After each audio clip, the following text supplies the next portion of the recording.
Mark Rogers TV back with you to talk some Alabama football. We bring in Stephen M. Smith from Touchdown Alabama with the Tide at 10-0, taking on Chattanooga this week at 8-2. A pretty good ball club, and Nick Saban definitely let the media know this week that there will be no looking past Chattanooga. He respects that team, and he forces his players and coaches to respect the opponent, even on the FCS level. So let's start right there, Stephen, in regards to Chattanooga. Of course, it's an FCS school. Coach Saban has had much to say in regards to taking on Power 5 schools and wanting the schedule to be built out. 9 games in the SEC, strong Power 5 play, not necessarily taking on FCS schools. So he doesn't get it his way, but he definitely respects Chattanooga. He respects Chattanooga, Mark, and it all goes back to that 2011 game that Alabama had against Georgia Southern, if I'm not mistaken. And that was a team in Georgia Southern that ran a lot of the triple option. Alabama that year had a lot of big-time players on defense: Dre Kirkpatrick, Mark Barron, D. Milner. Names on that defense, including also, I believe, Dante Hightower and Courtney Upshaw also on that unit. But Georgia Southern still rushed for 302 yards and a touchdown in a game in which Saban was like, they ran through us and we couldn't stop them. And despite Alabama winning a national championship that year, that was the game that really brought the respect factor from Saban when it comes to playing a lot of these lower tier teams, because though they may not have the type of talent that a Power 5 conference school would have, they're on your schedule. You have to play them. And if they're going to get up for this game, you better get up for it.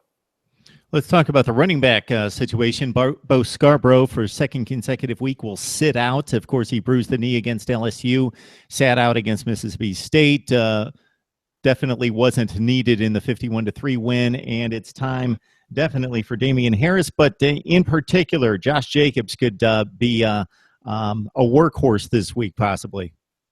This is going to be his game by far. Saban not going to take too much on to Bo Scarbough. As you mentioned, the bruised knee, taking it in stride with him. He's been wearing a very heavy brace on that left knee all week in practice, moving kind of gingerly on that. Has been taking reps, has been doing some individual things and some team drills, but not moving as far as that quick burst with that heavy brace on that knee. As opposed to Damian Harris, you can see him getting some work done in the first quarter against Chattanooga, despite him wearing a splint on his right hamstring throughout the last couple of weeks in practice and going through a couple of knee and ankle issues.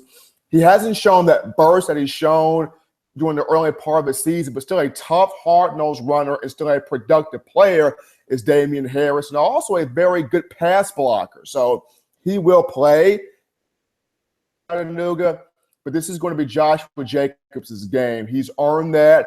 Here's a guy that recruited, did not come into the recruiting mainstream until late in that 2016 recruiting class, but it's somebody that's come to Alabama. He's shown the vision. He's shown the work ethic, the speed. He's got tremendous hands out the backfield as a pass catcher. And something that's underrated about him, Mark, I watched him against Mississippi State. He can pass block. Does a great job taking on the oncoming blitzer, knocking up at the point of attack, and giving his quarterback Jalen Hurts time to throw the football. Coach Saban has expressed how the team has confidence in him. Jacobs very much so has confidence in himself. He is going to be getting the bulk of the carries this week. Yeah, if you look at the stat sheet, it's difficult to separate the three. You have to watch them play on the field because the offensive line has been so dominant up front for most part in the running game that all three of them extremely effective. You mentioned Jacobs' contribution in the passing game, 11 receptions in limited time, 133 yards. So he's been effective out of the backfield receiving some passes. One guy who's always been effective since he stepped on campus and took over the punting job is J.K. Scott. Now, to not consider this guy one of the top 22 punters in all of college football, and the reason I say 22, of course, Stephen, is because we've got 22 listed on the Ray Guy Award watch list at this stage of the season with only 2 games to play, and there's no J.K. Scott. I don't know how this can be possible. Twitter absolutely exploded. I mean, Twitter exploded when the watch list came out and J.K. Scott's name was not on there. Here's a guy that's 6'6" now. He's 6'6", 202 pounds. Just let that sink in. A 202-pound punter who is just kicking the cover off the ball. He's averaging 49 yards a punt, 48 to 49 yards a punt, getting back to his freshman form that he had in 2014. Here's a guy that is doing a phenomenal job flipping the field.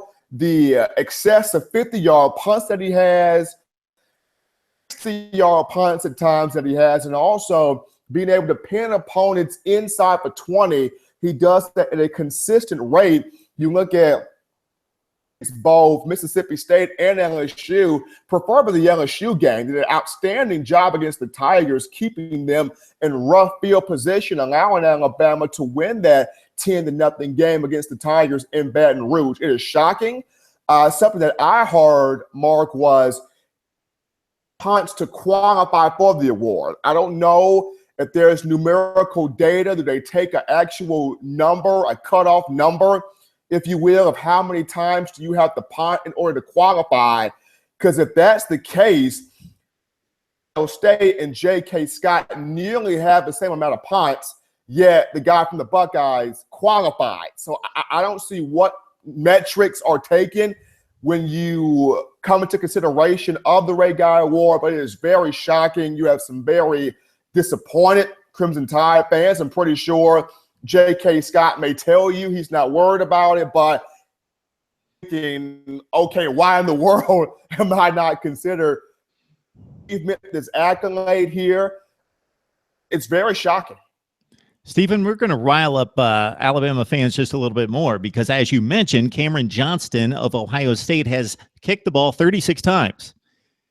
J.K. Scott has kicked the ball 36 times, if anything, and you know from watching football, all of us, that you can't rate punting just based on the yards per kick because you have to look at the situations and the effectiveness of the punter inside the 50 and downing the ball inside the 10. But there's no question J.K. Scott has been one of the premier kickers, if not the very best in college football since his stay at Alabama. Cameron Johnston at Ohio State's at 47.2 per kick, and JK's at 48.4, a full almost 1.5 yards per kick better. It's mind-boggling. Absolutely is, and it's like I said, Twitter absolutely exploded. When I got the news, I almost had to do a triple take at my computer because I'm wondering how in the world is J.K. Scott not there? Freshman year, averaged 48 yards a punt. Fans thought he deserved to win it that year. You have the analysts and the media that are very much so hesitant to give an award to a freshman. But if he's good, he's just good. Of course, last year, J.K. Scott, a bit of a sophomore slump, but got back on track to end the year. And, of course, coming into this year, he's going back to what he did his freshman season, which is not worry about it so much. Just go out there, have fun, and punt the football. So, as I mentioned, you think it's mind-boggling, Mark. I'm on the same scale with you. Like I said, I don't know what the metrics are. If I have to be on ESPN stats and information, I will do it because I don't know what the metrics are when it comes down to what qualifies you to win the Ray Guy Award or how many punts do you have to attempt. But if we're talking about punts inside for 20, punts in which the opposition has netted not many return yards off of, J.K. is doing it boom, boom, bang. I mean, what more can you ask for? Ever since dismantling of Florida State defense, Lamar Jackson has been far and away the front runner for the Heisman Trophy early in the season, and he's done nothing in recent weeks to discount that standing on the national scene. But the guy right on his heels at this point is Jalen Hurts, of course, leading the best team in the nation at 10-0, the only undefeated squad in Power 5 football. It was a middling passing attack for a few weeks there, especially against the likes of LSU, which is definitely understandable. The passing game exploded for 347 yards, and he tacked on another 100 rushing to Jalen Hurts last week against Mississippi State, and he looks to be in the running for a Heisman Trophy, possibly. Possibly, and I think he gets to New York. Does he win unless something really happens detrimentally or injury-wise to Lamar Jackson, who's been playing outstanding. But Jalen Hurts, if you want to take his season into consideration, Mark, total touchdowns on the year. He is 9 touchdowns away, Mark, new single-season touchdown record. That's the record right now at 35, which he set in 2014. He's 9 touchdowns away from setting a new single-season record, and the young man is barely 18 years old.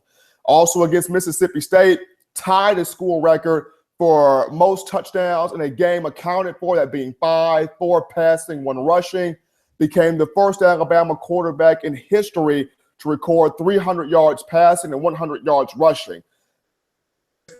The moment that Hurts completely gets the gist, like consistently as a passer, he's going to be virtually unstoppable because his ability to run the football as a glider, he takes those long strides with his legs, tremendous leg drive, very difficult to get him on the ground. Develop his arm, whether it's in the pocket, finding guys like Calvin Ridley or Darius Stewart, Garrett Dieter, whom has only caught 9 passes this year. Funny because he was one of only 3 receivers to catch at least 90 passes for 1,000 yards and at least 10 touchdowns last year at Bowling Green. You got to look more so for Garrett Dieter, and then also O.J. Howard. Jalen Hurts is going to be unstoppable. He's getting better with each week.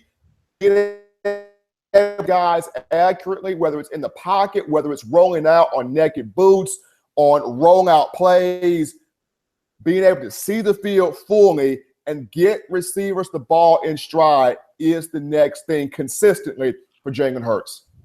I still believe that Deshaun Watson is the best quarterback in college football, but this award goes to the best player for that particular season. And Deshaun Watson has not had the best season. He's in double digits with interceptions. I think he's feeling the pressure of not having the support of a running game, the running game that he had last season. Wayne Gallman is still there at Clemson, but they have not had the kind of running game in support of Deshaun Watson, who had to throw the ball 70 times against Pitt last week. We know about Lamar Jackson. 70. I am still shocked. I am still shocked about that. Yeah, they need to run the ball a little bit more there at Clemson, despite the offensive line issues. Wayne Gallman is an exceptional back, one of the top 10 or 12 in the country, but they threw it 70 times in a loss against Pitt.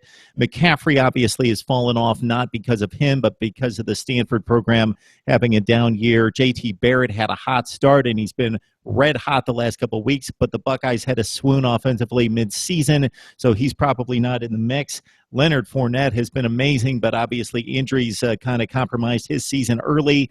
Dalvin Cook, exceptional, but Florida State again with the 3 losses. So there might be an opening if Lamar Jackson slips up against the likes of maybe Houston on Thursday night, that Jalen Hurts could possibly slip in.